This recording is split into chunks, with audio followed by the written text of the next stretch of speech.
So good morning guys, ngayong araw day 2 na ng ating pagbablog dito sa Barangay Igkabugao, Igbaras, Iloilo. So ang second destination namin or ang next destination namin ngayong araw is papunta sa Lagsakan Falls. At ngayon on the way na kami papunta doon.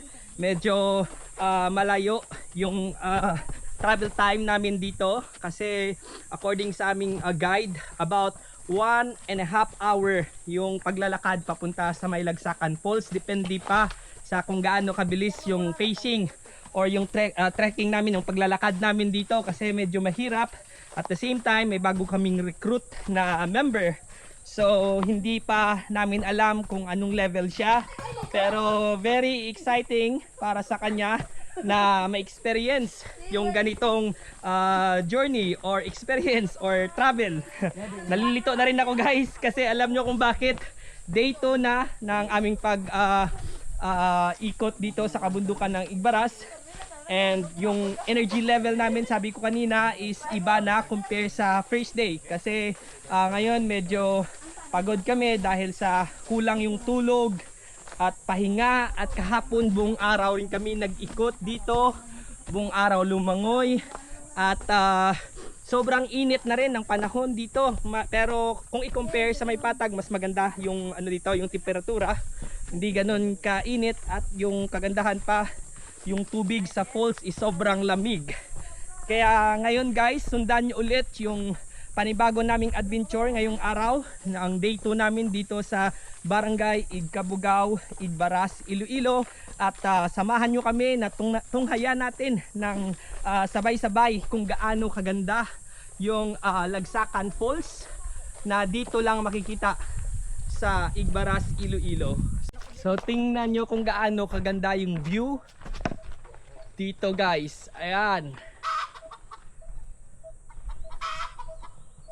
So dito mo lang yan makikita sa Igbaras guys, yung ganyan kaganda na view. Ano nga lansang bukid nga na Dayag? Dayag. Okay. Mount Dayag pala yan guys. Ganyan kaganda yung Mount Dayag na makikita dito sa daanan namin papunta sa may Lagsakan Falls.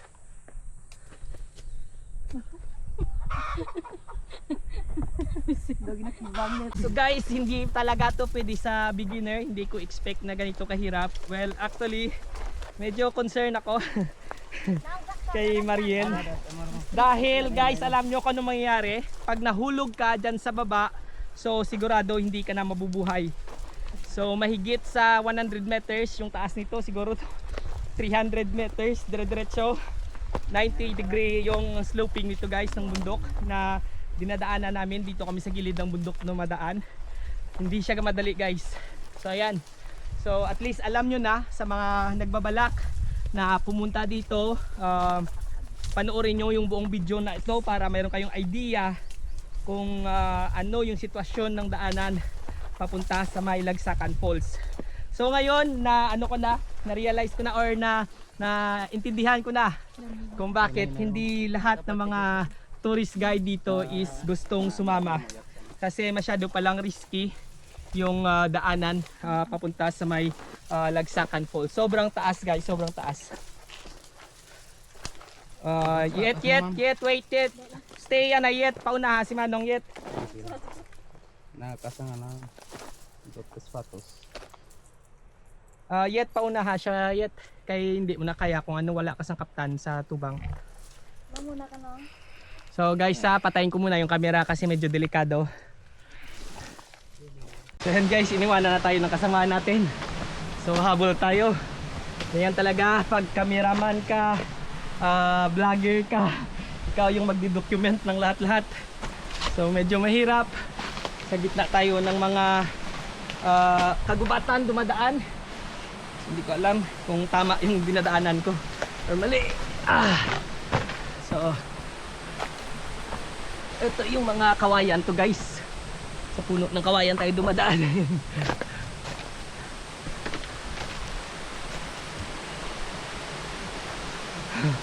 Hindi ko alam kung saan sila dumaan. Oh, hindi nagage. Iniwan nila ako guys. Go!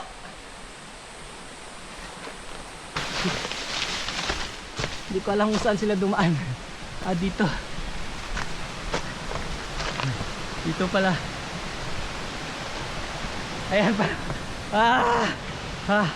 Sobrang hirap. Hey guys. Ito pala yung daanan.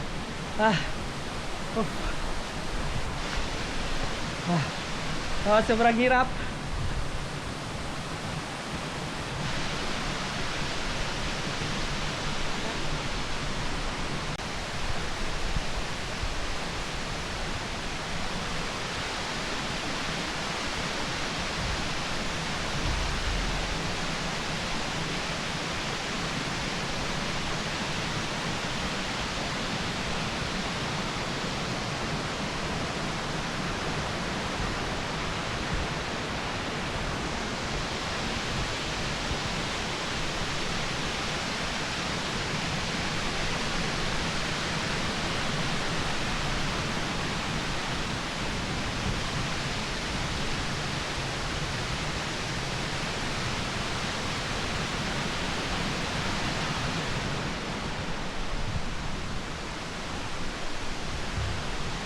So ayan guys, andito na talaga kami sa may Lagsakan Falls. Medyo nakakapagod na talaga, tsaka yung oras is 10:28 PM. Pero pagod na rin kami at hingal na rin kami sa init at sa taas ng inakyat namin. Well anyway, ganito yung itsura ng paligid. So dito puro na lang bato yung makikita nyo. Ganyan. At saka maliliit na falls. Sobrang dami ng falls dito. Sayang at hindi namin kayang paliparin yung drone namin, kasi dito talaga makikita mo ang kagandahan ng falls kung drone yung gamit sa pag para makita talaga yung view. Hingal na ako guys. Hindi na gumagana yung utak ko. Wala nang lakas. Pero kakayanin natin. So, yan.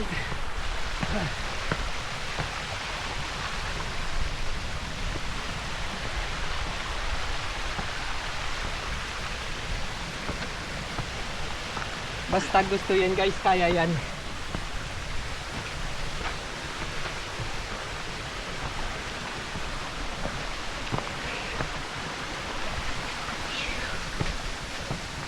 Akala ko kanina yun na yung pinakalas. Pinakamataas na portion pa pala guys.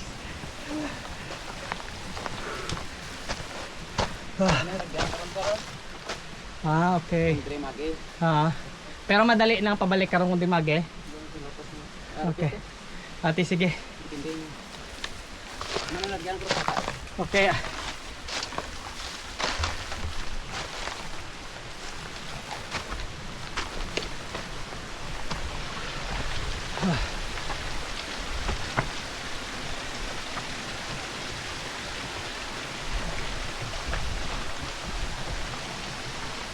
Pag tinignan mo kanina doon sa baba guys, parang malapit na. Pero pag akyatin pala, malayo pa at mataas. Tsaka puro bato kasi yung dinadaanan na malalaki.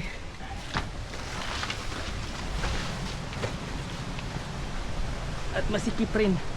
So ayan, kailangan dubli ingat. Kaya pa.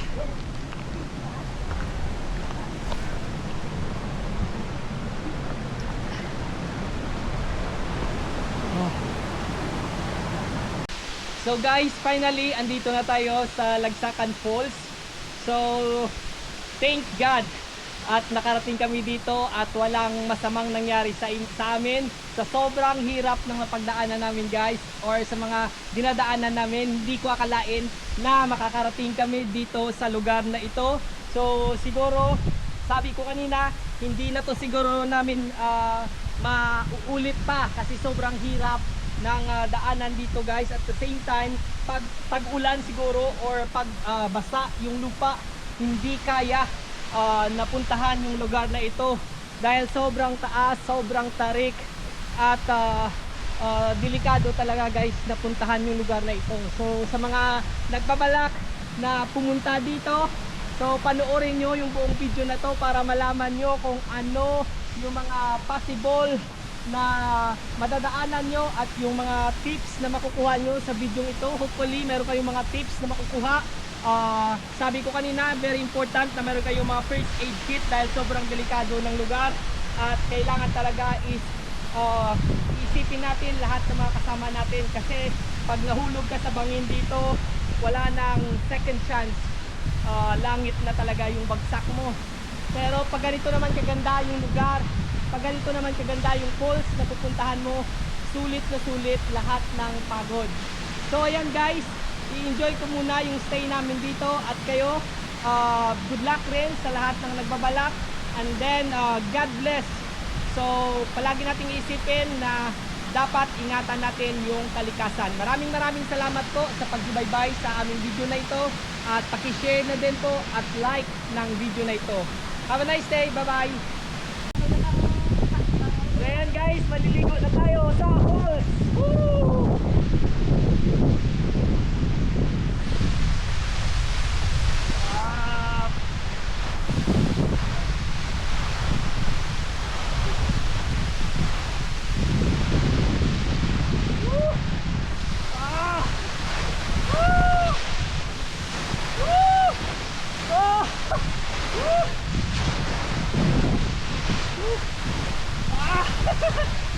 Nagre-rainbow yung ano dito, may rainbow dito guys. Ito ang literal na puno ng rainbow.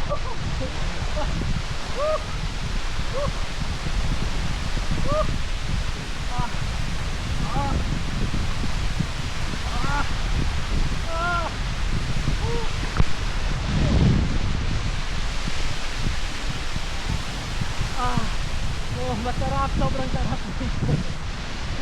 Kaya yung kung gaano ka sa taas, yung nanggagalingan ng tubig sobrang taas.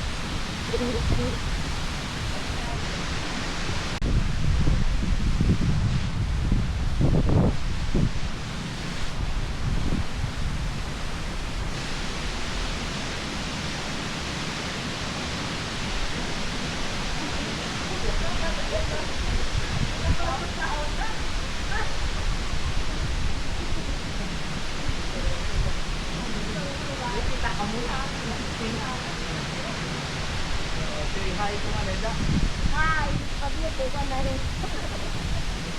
Ito pa yung pal na tester.